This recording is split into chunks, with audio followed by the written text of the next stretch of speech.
Let's start with a brief summary. This article, written by Paul Graham in 2007, discusses the benefits of entrepreneurs moving to places referred to as startup hubs. Graham states that the success of a startup is largely dependent on its location.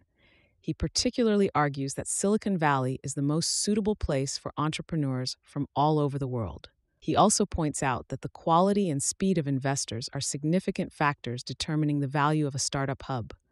In this context, he suggests that entrepreneurs need to consider these factors when choosing their location. Before we dive in, I want to share a quick note about how this podcast is created. As you've probably noticed, this podcast isn't voiced by a human, but by artificial intelligence. I'm obligated to inform you of this beforehand due to the rules of AI services. This podcast is made possible by our sponsor, Wope.com, an AI startup that combines content marketing with artificial intelligence to significantly boost traffic and revenue of your startups. For all the latest content, be sure to follow me at x.com/yigitkoner. Now let's turn our attention back to the essay, The Reasons and Advantages of Relocating to a Startup Hub. Original title, Why to Move to a Startup Hub. Date, October 2007. After the last talk, webstartups.html, one of the organizers got up on the stage to deliver an impromptu rebuttal. That never happened before. I only heard the first few sentences, but that was enough to tell what I said that upset him. That startups would do better if they moved to Silicon Valley. This conference was in London, and most of the audience seemed to be from the UK. So saying startups should move to Silicon Valley seemed like a nationalistic remark, an obnoxious American telling them that if they wanted to do things right, they should all just move to America. Actually, I'm less American than I seem. I didn't say so, but I'm British by birth. And just as Jews are ex officio allowed to tell Jewish jokes, I don't feel like I have to bother being diplomatic with a British audience.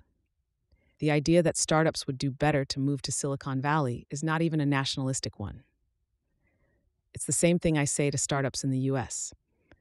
Y Combinator alternates between coasts every 6 months. Every other funding cycle is in Boston. And even though Boston is the second biggest startup hub in the US and the world, we tell the startups from those cycles that their best bet is to move to Silicon Valley.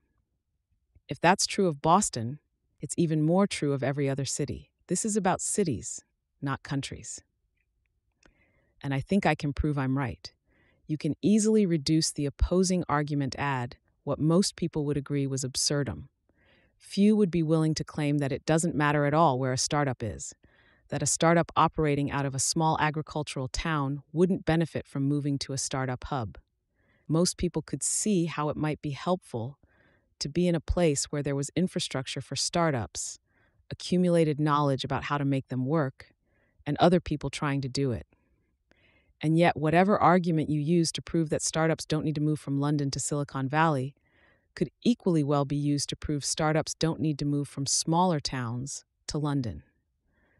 The difference between cities is a matter of degree. And if, as nearly everyone who knows agrees, startups are better off in Silicon Valley than Boston, then they're better off in Silicon Valley than everywhere else too. I realize I might seem to have a vested interest in this conclusion, because startups that move to the US might do it through Y Combinator. But the American startups we've funded will attest that I say the same thing to them. I'm not claiming, of course, that every startup has to go to Silicon Valley to succeed. Just that all other things being equal, the more of a startup hub a place is, the better startups will do there. But other considerations can outweigh the advantages of moving. I'm not saying founders with families should uproot them to move halfway around the world. That might be too much of a distraction. Immigration difficulties might be another reason to stay put. Dealing with immigration problems is like raising money. For some reason, it seems to consume all your attention. A startup can't afford much of that. One Canadian startup we funded spent about 6 months working on moving to the US. Eventually, they just gave up because they couldn't afford to take so much time away from working on their software. If another country wanted to establish a rival to Silicon Valley, the single best thing they could do might be to create a special visa for startup founders. U.S. immigration policy is one of Silicon Valley's biggest weaknesses. If your startup is connected to a specific industry, you may be better off in one of its centers.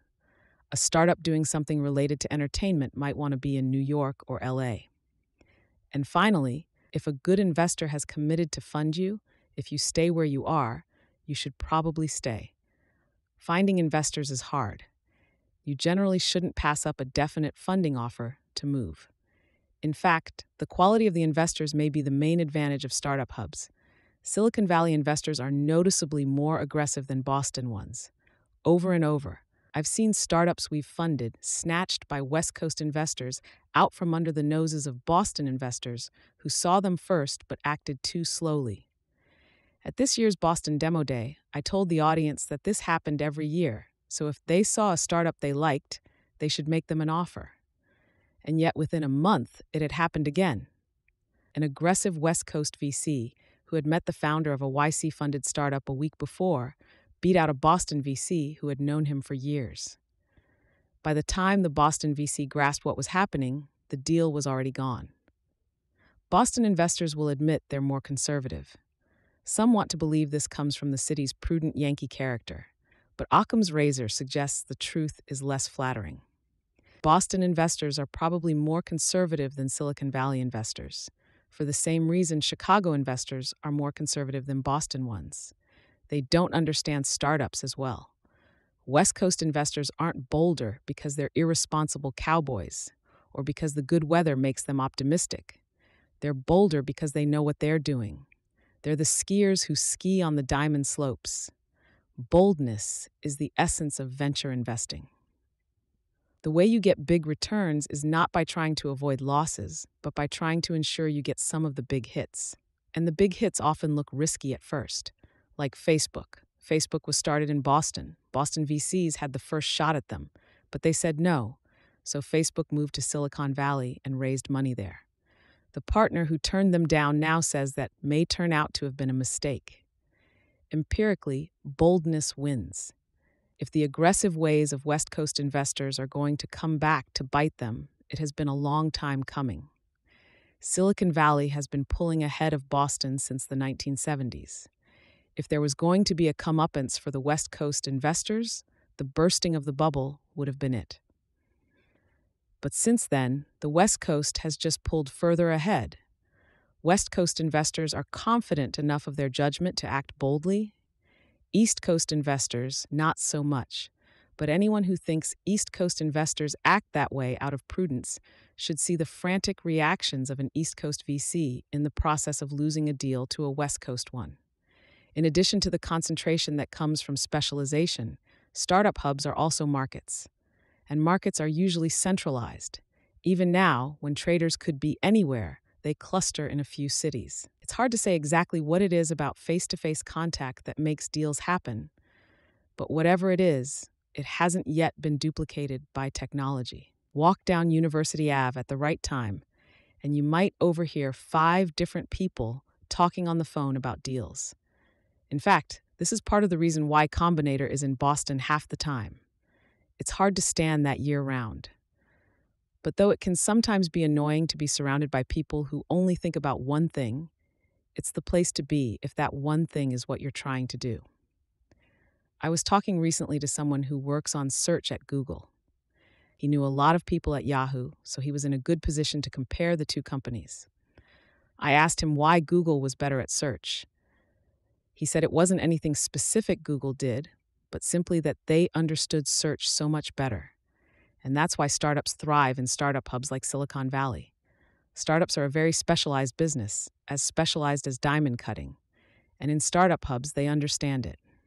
The nationalistic idea is the converse, that startups should stay in a certain city because of the country it's in. If you really have a one-world viewpoint, deciding to move from London to Silicon Valley is no different from deciding to move from Chicago to Silicon Valley. An investor who merely seems like he will fund you, however, you can ignore. Seeming like they will fund you one day is the way investors say no. Thanks to Sam Altman, Jessica Livingston, Harjeet Tagore, and Kulveer Tagore for reading drafts of this.